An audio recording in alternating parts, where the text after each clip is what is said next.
दोस्तों welcome to my channel facts वाला not 7। आज मैं आपको त्र्यंबकेश्वर मंदिर की यात्रा पे ले जा रहा हूँ। मैं यहाँ पे बोरीवली से बाय कार त्र्यंबकेश्वर जा रहा हूँ, जो अप्रॉक्सीमेटली 164 किलोमीटर्स है। आप चाहे तो नासिक से भी त्र्यंबकेश्वर जा सकते हैं। नासिक से आप नासिक एयरपोर्ट से, जो कि अबाउट 50 किलोमीटर्स है, और या तो नासिक रेलवे स्टेशन से, जो अप्रॉक्सीमेटली 40 किलोमीटर्स है, वहाँ से आपको कार, बस, ये सब चीज़ें मिलेंगी, तो वहाँ से भी आप जा सकते हैं। लेकिन अगर आप बाय रोड मुंबई से जा रहे हैं तो मैं एडवाइस करूँगा कि आप वाया नासिक ना जाते हुए आप सीधे वेस्टर्न एक्सप्रेस हाईवे से अहमदाबाद हाईवे पकड़ के मनोर जवार से आप त्र्यंबकेश्वर जाइए, क्योंकि यहाँ पे ट्रैफिक नहीं मिलता, रोड अच्छे हैं और नज़ारा तो बहुत ही बेहतरीन है। आप देखोगे दोस्तों कितना ब्यूटीफुल नज़ारा है। त्र्यंबकेश्वर मंदिर में लोग क्यों जाते हैं? त्र्यंबकेश्वर मंदिर एक 12 ज्योतिर्लिंगों में से एक ज्योतिर्लिंग है। ज्योतिर्लिंग यानी शिव की जो लिंग है वो लाइट स्वरूप में, उसका ना तो उगम पता चलता है, ना वहाँ कहाँ ख़त्म होता है ये पता चलता है। ऐसे एक मान्यता है, इसके लिए इसे ज्योतिर्लिंग कहा जाता है। ये टेंपल जो है दोस्तों, ये बहुत पुराना है और इसे औरंगज़ेब ने पूरी तरह तोड़ दिया था, नष्ट किया था। उसके बाद बालाजी बाजीराव पेशवा जो थे, उन्होंने ये टेंपल को वापस रिकंस्ट्रक्ट किया था। दोस्तों यहाँ पे लोग कालसर्प योग की पूजा, यहाँ पे लोग नारायण नागबली की पूजा, और यहाँ पे लोग त्रिपिंडी श्राद्ध करने जाते हैं। कालसर्प योग की पूजा क्यों करते हैं? क्योंकि अगर आपके पूर्वजों ने किसी ने नाग को मारा होगा और उसका बराबर क्रियाक्रम नहीं किया होगा, तो आपको ये कालसर्प दोष आपकी कुंडली में आता है। नारायण नागबली और त्रिपिंडी श्राद्ध इसलिए किया जाता है क्योंकि आपके पूर्वजों में किसी की मौत हुई हो, जिसका बराबर अंतिम संस्कार नहीं हुआ हो और उसे मुक्ति न मिली हो, तो ये आत्मा आपको पीड़ित करती हैं, तो उनकी शांति के लिए पूजा की जाती है। ऐसी मान्यता है दोस्तों। आप किसी ऐसे अच्छे एस्ट्रोलॉजर को आपकी कुंडली दिखा के आप फिर उनसे ये पता कीजिए। लेकिन नारायण नागबली की पूजा आप अगर करते भी हैं वैसे भी, तो भी आपको इसका अच्छा फल ही मिलता है। श्रद्धा और मान्यता आपके मन में है, आपके मन में श्रद्धा है, तो आपको उसका अच्छा फल ज़रूर मिलेगा दोस्तों। आपका अगर प्रोग्रेस करियर में, शादी ना होती हो, तो लोग ये पूजा करते हैं। उससे आपका जो प्रोग्रेस है लाइफ में, करियर में, वो अच्छी तरह जल्द होता है। तो दोस्तों देखिए कितना अच्छा हाईवे है, और ये अप्रॉक्सीमेट मैं कहूँगा कि 164 किलोमीटर्स है। आपको यहाँ पे रहने के लिए बहुत सारी धर्मशालाएँ हैं, बहुत सारे होटल्स मिलेंगे। अच्छे होटल में अगर आपको रुकना है तो पर डे आपको 3000 रुपया लगेगा। अगर आपको किसी धर्मशाला में रुकना है तो भी आपको अराउंड 600 से 800 रुपया यहाँ पे चार्ज होगा। कोई धर्मशाला तो बहुत ही सस्ती होती हैं, जो कि 100 रुपया भी लेती हैं। तो आपके बजट के अनुसार आप कीजिए। पूजा के लिए दोस्तों, अगर आप कॉमन पूजा कराना चाहते हैं तो आपको 5 से 8 हज़ार रुपया खर्चा होगा। नारायण नागबली हो या त्रिपिंडी श्राद्ध हो, उसकी अलग से 5 से 8 हज़ार रुपया होगा। और अगर आप कालसर्प योग की पूजा करते हैं तो भी आपको 5 से 8 हज़ार रुपया पंडित लेता है। मैं कहूँगा दोस्तों कि आप इंडिविजुअल पूजा कीजिए, जहाँ पे आपको खर्चा अराउंड 10 या 15 हज़ार आप पकड़ लीजिए, या 20 हज़ार पकड़ लीजिए, क्योंकि हर एक पंडित का अपना अपना एक चार्ज होता है। और आपको ध्यान में रखना है कि आपको उस समय कांदा, लहसुन ये सब नहीं खाना है। लेकिन अगर आपको त्र्यंबकेश्वर मंदिर देखना है, अगल बगल की ब्रह्मगिरी, गोदावरी उगम, बाकी के टेम्पल्स, निवृत्तिनाथ महाराज की यहाँ पे समाधि है, वो सब अगर आपको देखना है तो आपको 1 या 2 दिन पहले जाना पड़ेगा, क्योंकि आपकी पूजा स्टार्ट होने के बाद, जो कि नारायण नागबली की पूजा है, जो 3 दिन की होती है, आपको सूतक लगता है, आप किसी टेम्पल में नहीं जा सकते।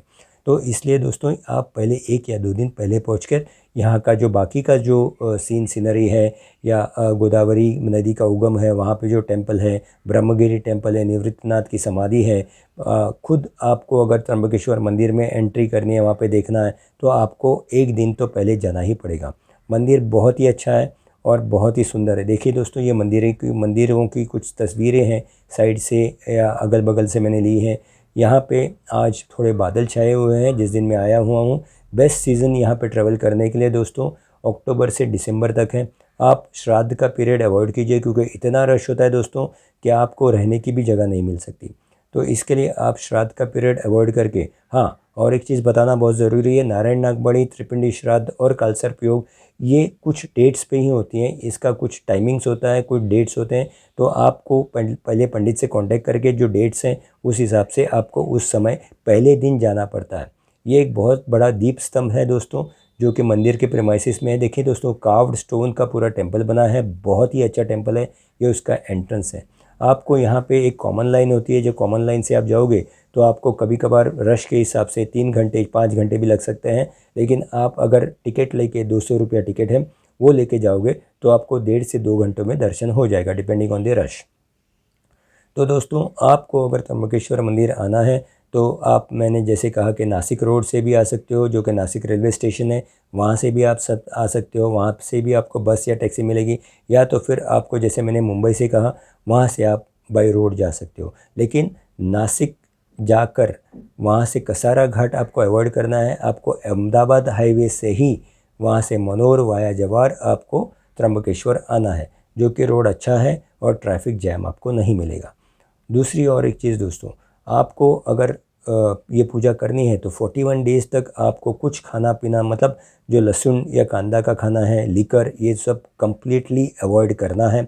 और ये जो पूजा होती है नारायण नागबली, काल सर्प योग और त्रिपिंडी श्राद्ध की पूजा, नारायण नागबली की पूजा 1 दिन की होती है और काल सर्प योग की जो पूजा है, नारायण नागबली की जो पूजा है वो 3 दिन की होती है। त्रिपिंडी श्राद्ध की भी पूजा आपको नारायण नागबली के बाद करते हैं और कालसर्प योग की पूजा 1 दिन की होती है।